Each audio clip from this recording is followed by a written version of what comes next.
तो और मेरे भाइयों क्या हाल चाल है यार। तो आज की इस वीडियो में अपन बात करने वाले हैं पीएसएल के फाइनल मैच के बारे में, जो कि खेला जाने वाला है मुल्तान सुल्तान और इस्लामाबाद यूनाइटेड के बीच में। यह मैच खेला जाने वाला है कराची के नेशनल क्रिकेट स्टेडियम में। तो भाई पिच रिपोर्ट की अगर बात की जाए तो ओवरऑल ये बैटिंग पिच रहने वाला है और थोड़ा मोड़ा पेसर्स को आप मदद मिलते हुए देख सकते हैं। तो पेसर्स को ले लेना और बैट्समैन को तो लेके ही चलना पाकिस्तान के किसी भी ग्राउंड पे। तो फिर आगे बढ़ते हैं और बात करते हैं टूर्नामेंट स्टैट्स के बारे में। तो सबसे पहले बात करेंगे पॉइंट्स टेबल सिनारियो के बारे में। तो भाई पॉइंट्स टेबल सिनारियो में मुल्तान है फर्स्ट पे और इस्लामाबाद यूनाइटेड है थर्ड पे। कल जैसा ही गेम है भाई, सिंपल सा। जैसे कल दिल्ली था फर्स्ट पे और आरसीबी थी थर्ड पे। आरसीबी जीत गई फाइनल।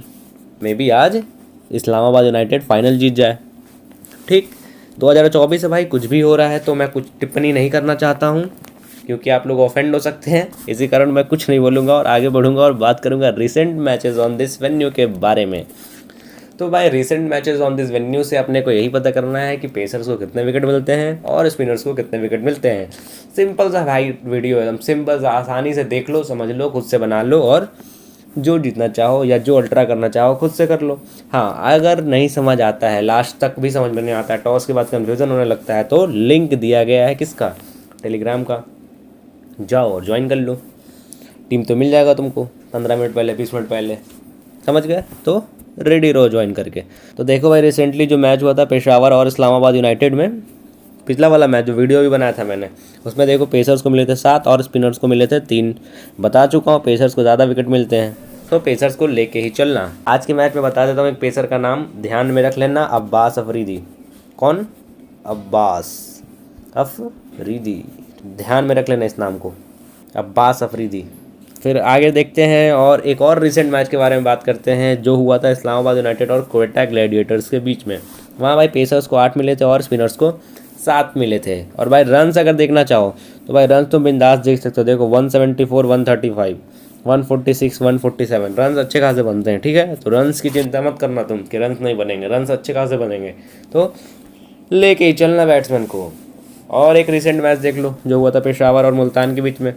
उसमें भाई पेसर्स को मिले थे 8 और स्पिनर्स को मिले थे 2। देखो भाई 4 गुना है, स्पिनर्स को 2 और पेसर्स को 8, सीधा 4 गुना, 4 टाइम्स। किसका उल्टा है? WPL का जो वुमेंस प्रीमियर लीग चल रहा था उसमें स्पिनर्स को ज़्यादा विकेट मिल रहे थे। कौन से पिच पे? दिल्ली वाले पिच पे। और यहाँ पेसर्स को ज़्यादा विकेट मिल रहा है, तो ध्यान में रख लेना इस चीज़ को। एक और मैच के बारे में बात कर लेते हैं जो हुआ था मुल्तान सुल्तान और पेशावर ज़ालमी के बीच में। उसमें भाई पेसर्स को मिले थे 9 विकेट और स्पिनर्स को मिले थे 4 विकेट। यहाँ भी देख लो, तो समझ जाना इस चीज़ को। ठीक, हाँ, और एक चीज़ और तुम्हें गौर करा देता हूँ अगर तुम नहीं कर पा रहे हो इस चीज़ को। भाई सेकंड इनिंग में रन्स कम बन रहे हैं। देखो 135, 147, खैर इसको एक्सेप्शनल मान लेते हैं, एक्सेप्शनल मैच होते रहते हैं, उसका टेंशन नहीं लेना अपने को। 106, इसका मतलब क्या है? इसका मतलब यही है कि फर्स्ट इनिंग में रन्स बनते हैं और सेकंड में विकेट्स गिरते हैं ज़्यादा। समझ गए इस चीज़ को? और सेकंड इनिंग में विकेट ले कौन रहा है? तो पेसर्स विकेट ले रहे हैं ज़्यादा। यानी कि सेकंड इनिंग के पेसर्स को लेना है आराम से और सेकंड इनिंग के मैक्सिमम बॉलर्स को लेना है, ऐसा समझ लो। पेसर्स को नहीं, स्पिनर को भी लेना है, लेकिन फर्स्ट इनिंग में वैसे ही पेसर्स को लेना है जो डेथ में आए। समझ गए ना इस चीज़ को? तो ध्यान रख लेना, बहुत इंपॉर्टेंट बात बता रहा हूँ तुमको। अगर तुम ट्रेंड देख लो लाइन से तो सेकंड इनिंग में ज़्यादा विकेट्स गिर रहे हैं और रन्स भी कम बन रहे हैं। तो सेकंड इनिंग में जो भी टीम बैटिंग करेगी उसके ज़्यादा बैट्समैन को मत लेना। मान लो भाई इस्लामाबाद यूनाइटेड सेकंड में बैटिंग कर रही है, तो कौन आएगा ओपन में? मार्टिन गप्टिल और एलेक्स हेल्स।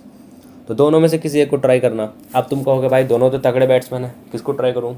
दोनों को ड्रॉप भी नहीं कर सकता, दोनों को पिक भी नहीं कर सकता जैसा तुम बता रहे हो।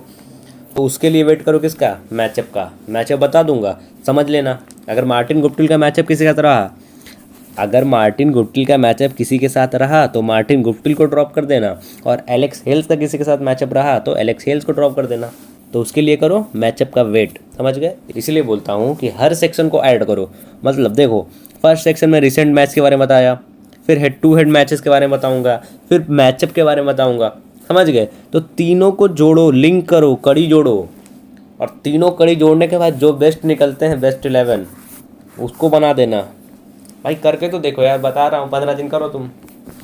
22 तारीख से स्टार्ट है ना, 22 तारीख से 15 दिन के लिए करना तुम फ़र्क देख लो खुद से। समझ गए ना इस चीज़ को? बाकी आगे बढ़ते हैं और बात करते हैं recent head to head matches के बारे में। तो recent head to head matches से अपने को यही देखना है कि कौन से प्लेयर स्टार बनते हैं, कौन से फ्लॉप होते हैं और और क्या, और कुछ नहीं। स्टार बनेगा और फ्लॉप होगा, यही हो सकता है। बीच बीच वाला तो काम होगा नहीं यहाँ पे कुछ। तो भाई सबसे पहले देख लो रिजवान। भाई रिजवान ऐसा प्लेयर है, देखो T20 का प्लेयर मुझे लगता नहीं पर्सनली है। Single single single single single single करके खेलेगा और तुमको अच्छे खासे पॉइंट बना के दे देगा। और भाई फैंटेसी होता है पॉइंट का खेल, तो वैसे ही प्लेयर को CVC ट्राई करना जो पॉइंट से के चला जाए। तो आज के दिन का CVC बता देता हूँ मेरा पर्सनल। अगर तुम चाहो करना तो कर लेना, और नहीं चाहो तो कोई और भी कर सकते हो। सी कर लेना आज के दिन भी शादाब खान को, इसको शादाब खान को, और VC कर लेना किसको, रिजवान को। समझ गए। खैर देखते हैं कोई स्टार कौन बना था। तो भाई रिजवान तो देख लो, बता दिया मैंने इसके बारे में। ये इनिंग्स बिल्ड करता है, सिंगल सिंगल सिंगल सिंगल खेलेगा। हाँ भाई, तो देखो स्टार्टिंग में एक पेसर का नाम बताया था, अगर किसी को याद हो तो, अब्बास अफरीदी। देख लो यहाँ पे अब्बास अफरीदी, 3 विकेट लिया था इसने हेड टू हेड में। तो भाई अब्बास अफरीदी ने हेड टू हेड में 3 विकेट लिए थे। तो सिर्फ एक मैच से मैं जज कर लूँ इसको? नहीं, रुको जरा, सब्र करो, नीचे भी देख लो इसका मैचअप, फिर समझ में आ जाएगा तुमको क्यों बता रहा हूँ कि इसको आज लेके ही चलना। रिस्क टेकर, CVC भी करना आज के दिन में, ठीक। तो भाई जो नेक्स्ट मैच हुआ था उसमें कौन से प्लेयर स्टार बन के आए थे? तो उसमें थे भाई शादाब खान, जिसको बोल रहा हूँ सी करने के लिए। अब्बास को भी 1 मिला था इसमें। हाँ, और एक और इम्पोर्टेंट प्लेयर है फहीम अशरफ।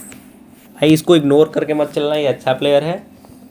जब किसी को विकेट नहीं मिलेगा, इसी को मिलता है विकेट। समझ रहे हो बात को? तो इसको इग्नोर करके मत चलना, इसको भी लेके ही चलना है। सिलेक्शन इसका बहुत कम होगा मेरे हिसाब से फ़िलहाल के लिए, क्योंकि इससे बढ़िया प्लेयर हैं लेकिन वो परफॉर्म नहीं कर रहे। तो भाई बढ़िया प्लेयर हैं, परफॉर्म नहीं कर रहे, तो इनको ट्राई करेंगे 1-2 मैच में अपन। अब 1-2 मैच तो बचा नहीं, डायरेक्ट फाइनल है, तो आज ट्राई करके ही चलेंगे। तो आगे देखते हैं थर्ड मैच के बारे में, उसमें देखते हैं कौन से प्लेयर स्टार बन के आए थे। तो भाई इसमें भी आए थे स्टार बन के रिजवान, इसी कारण बोला इसको कि VC कर लेना। भाई तुम देखो ना 38 में 50। हाँ, सी का बात है तो शादाब को कर लेना कैप्टन, क्योंकि बैटिंग प्लस बॉलिंग ऑप्शन दोनों देगा और बढ़िया प्लेयर है। हेड टू हेड भी दिखाई दिया तुमको शादाब खान का, यहाँ भी 1 विकेट मिला था शादाब खान को। हाँ, और मेन डेटा तो बताना था इसके बारे में। किसके बारे में? अब्बास अफरीदी के बारे में। देखो 4 विकेट, फर्स्ट में 3 wicket, first head to head match जो बताया उसमें 3 ही था ना, देख लो खुद से, भूलो मत इतना जल्दी। फर्स्ट हेड टू हेड में मिला था 3, सेकंड हेड टू हेड जो हुआ था उसमें कितने विकेट्स मिले थे अब्बास अफरीदी को? 1 wicket. Third head to head हुआ, उसमें कितने विकेट्स मिले अब्बास अफरीदी को? 4 विकेट। तो भाई समझ लेना हेड टू हेड में कितना अच्छा रोल क्रिएट कर सकता है ये बंदा। समझ गए इस चीज़ को?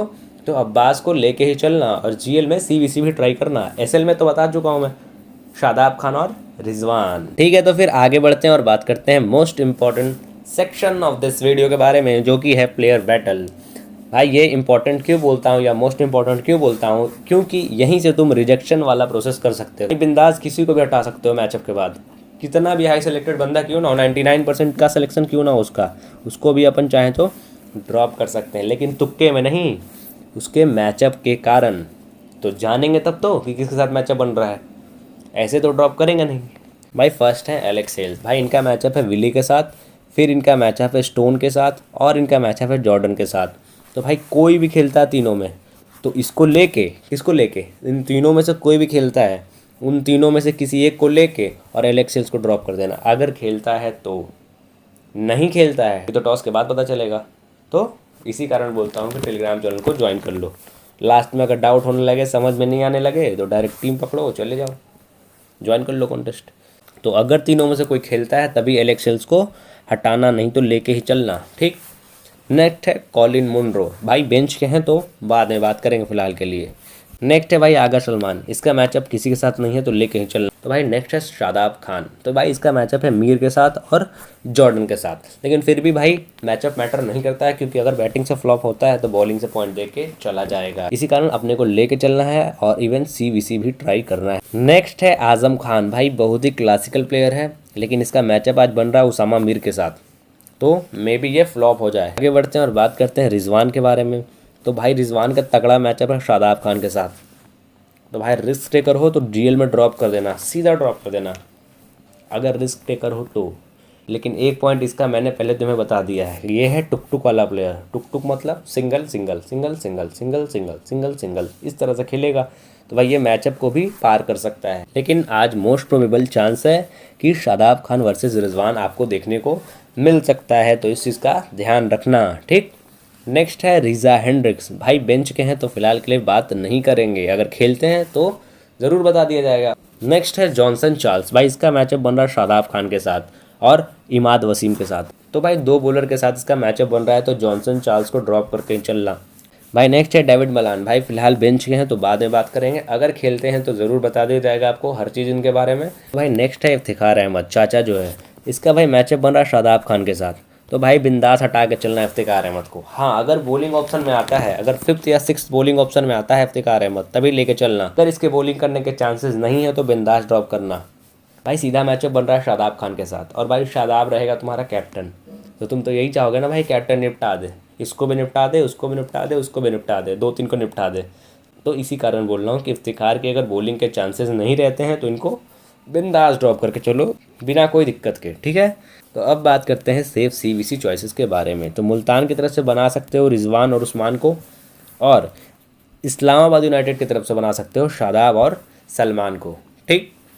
डिफरेंशियल GL CVC चॉइसेस की बात करी जाए तो मुल्तान की तरफ से बना सकते हो अब्बास अफरीदी को, बता चुका हूँ क्यों बना सकते हो, ठीक। फिर बना सकते हो क्रिस जॉर्डन, उसामा मीर और जॉनसन चार्ल्स को, लेकिन GL में ही, चारों को GL में ही ट्राई करना। इस्लामाबाद की तरफ से बना सकते हो एलेक्स हेल्स को, फ़हीम अशरफ को, इसके बारे में बता चुका हूँ, नसीम शाह को और कॉलिन मुनरो को। तो भाई एनालिसिस वाला पार्ट होता है ख़त्म, और अब तुमको करना है 3 काम। 3 काम यही है कि चैनल को कर लो सब्सक्राइब, वीडियो करो लाइक, वीडियो करो शेयर, और वीडियो के नीचे करो कमेंट। और कमेंट करना है गिव अवे का आंसर, जो भी गिव अवे क्वेश्चन पूछा गया है। तुम सोच रहे हो कि भाई गिव अवे क्वेश्चन तो पूछा ही नहीं गया। भाई गिव अवे क्वेश्चन अब पूछूंगा, ठीक है। तो गिव अवे क्वेश्चन यही है कि अपना एक प्यारा सा कमेंट लिखो। कैसा कमेंट? प्यारा सा। और जिसके कमेंट पे सबसे ज़्यादा लाइक्स होंगे, ठीक, सबसे ज़्यादा लाइक्स होंगे, वो बनेगा गिव अवे का विनर। विनर यानी विजेता, ठीक है। तो इस चीज़ को ध्यान में रख लेना। वापस बता दे रहा हूँ, कोई भी एक प्यारा सा कमेंट लिख देना। कमेंट में जो तुमको अच्छा लगे, कोई सा भी, कुछ भी जो तुमको प्यारा लगे, अच्छा लगे, और जिसके कमेंट पे सबसे ज़्यादा लाइक्स होंगे, ठीक, वो बन जाएगा गिव अवे का विनर, ठीक है। और टेलीग्राम चैनल को ज्वाइन कर लो। और लास्ट में यही कहूँगा कि थैंक्स अ लॉट, जय श्री राम।